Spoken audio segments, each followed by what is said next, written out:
Thank you, Gal, and thank you to the RRC for inviting me here to present this paper. It's a huge honor because I was a dissertation fellow in 2015, so to be able to come and discuss another dissertation fellow's paper is really, really great. And I'm also excited because I think this is a great paper, it's a great contribution to the literature, and this is a really fascinating and topical area of research. So, Gal starts off in his paper, this is the first sentence in his paper, and he asks, do Americans work in order to maintain health benefits at older ages? And he finds, yes, there is some solid evidence of retirement lock, especially among people who are too sick maybe to continue working as he just described. He finds specifically that workers who are reliant on their employer for prescription drug coverage worked less after gaining access to prescription drug insurance through Medicare Part D. And this is really adding to a long line of growing empirical support across multiple studies that has shown that health insurance affects the retirement decisions of workers. And this is really important work because it's extremely difficult to unravel the independent effect of health insurance on the decision to continue working for older Americans.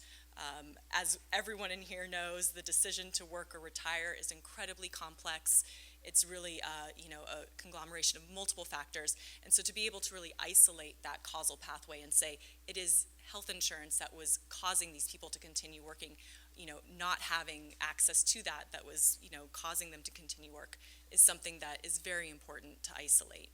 And it's particularly important in the context of the Affordable Care Act. We really need to broaden our understanding of the link between health insurance and labor supply, especially for the future of workers who are going to be coming up for retirement, but who have been within the Affordable Care Act.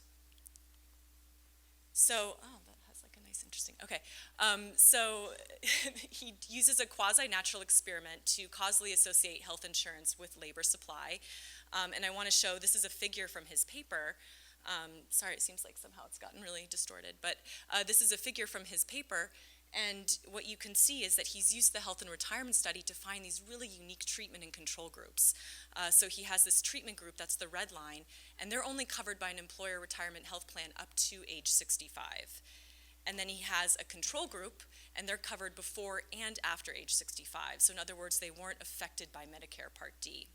And what you can see is that the control group, their kind of rates of full-time work across age are, fairly consistent pre and post 2006. You can see that blue line is fairly consistent. But you can see the red line, there's a pretty dramatic change. And what he finds is that the treatment group reduced their rate of full-time work by 8.4 percentage points more after 2006 than they did before 2006. So in other words, those after 2006, the labor supply decisions of those two groups were aligned. They were on average then working the same rates of full-time work.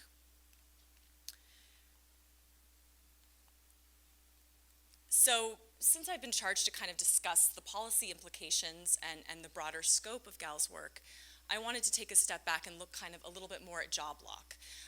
And first, whether or not it's really that prevalent in the US. And we can actually look at this now in the health and retirement study. Back in 2008, they began asking in their psychosocial and lifestyle questionnaire questions about job lock. And specifically, they asked, right now, would you like to leave work altogether but plan to keep working because you need the health insurance?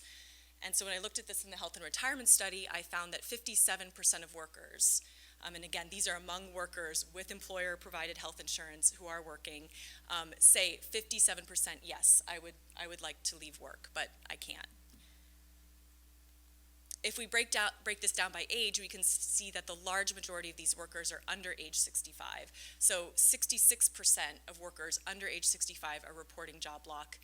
Again, in large part because of Medicare after age 65, that falls dramatically. So then the next question that kind of popped into my head, well, is this really a problem? I mean, on the one hand, it may encourage individuals to work longer, and this increases individual retirement savings and government tax revenue. So this could be a good thing. But it might not be so great if we look at job lock more as an indicator of job dissatisfaction and a preference for retirement. And specifically, a person can only be job locked if they feel they have to continue working.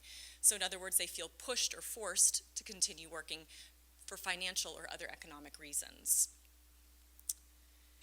And the high prevalence of job lock among aging workers in particular is a problem if we actually want to extend the working life. So we want to continue to encourage workers to work longer, and this is kind of implying that a high proportion of workers actually don't really want to continue working. And this could also then have potential negative consequences for life satisfaction and worker well-being, as some new studies are finding. So then the next question I wanted to ask, well, what type of workers are then more likely to experience job lock? And then I went back to the health and retirement study data, and I'm going to show you the slides in just a second with the bar charts. But what I find is that in the HRS, job lock is more prevalent among minority workers and workers with lower socioeconomic status. And as we know, these are also workers who tend to have less desirable working conditions, so more physical demands, harsher environmental conditions, and less autonomy over their work. And workers in poor health are also more likely to report that they are job locked. So here we can see that minority workers are reporting more job lock than white workers. So black in the HRS other masked race category, they're about 15 percentage points more likely to report that they're job locked than white workers. Blue collar and service workers are reporting more job lock than white collar workers, so there seems to be a pretty clear occupational status gradient. And then if we look at highest degree obtained, less educated workers are more likely to report job lock as well. So those with only a GED or high school degree or no degree are about 10 percentage points, even a little bit more than individuals with a bachelor's or advanced degree to report having job lock. Workers with lower household income are more likely to report that they're job locked.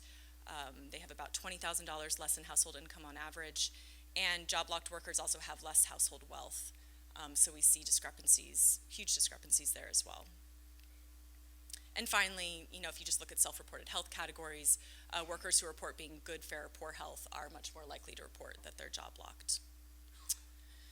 And then there's some this is kind of new work that's coming out that's showing that job lock is negatively related to the psychological well-being of workers.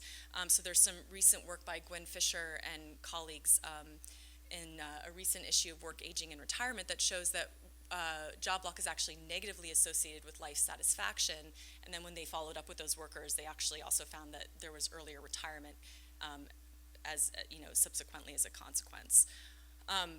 And some work that I'm doing with some colleagues at the University of Michigan, we're finding that job-locked individuals are actually more likely to rate their psychosocial work environment as worse than the corresponding ONET score for their occupation. So we have Department of Labor ratings of an individual's psychosocial work environment, and then we have their corresponding self-reports of their psychosocial work environment, so we can look at whether an individual is over or under reporting what the DOL kind of says they should be reporting. And what we find is that individuals, and this is after controlling for a wide range of factors, job-locked individuals perceive that they have lower opportunities for advancement, less recognition for the work they do, less decision freedom, and less autonomy or control over their day-to-day workload than predicted by the ONET rating. So this is kind of maybe starting to show that there might be a negative relationship between job lock well-being and perceived control over one's work situation. So just to kind of wrap this up, what does this mean for future work and for policy? I mean, and to sum it up, I think more research on job lock is definitely needed. It's obviously something that's really prevalent among aging U.S. workers, and it's something we need to understand better. I think as an economist, it's particularly interesting for me, for someone that also studies health outcomes, because it's this economic concept that's really actually related to job attitudes and worker well-being. So it kind of may help us better understand the relative importance of psychological and financial factors in motivating the retirement decision, and we know that both are really coming together to motivate the decision to work. And I think also in terms of policy, we can't change the occupational status of individuals, we can't change their financial decisions, but we may be able to improve the perception of their work environment through small changes like more access to health care outside of the employer. These little things might actually make a big difference.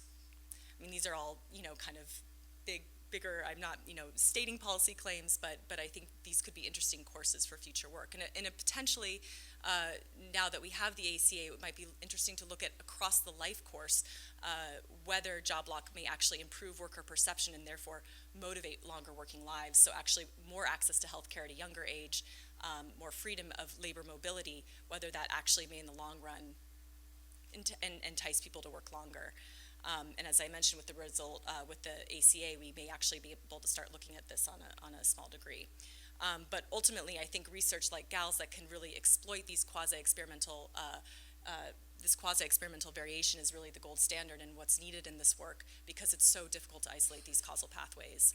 So I really commend him for the paper and for all the interesting thoughts it brought to me as I was reading it. And as I said, I think there's a lot more work on this, good work like his, that's needed in this research.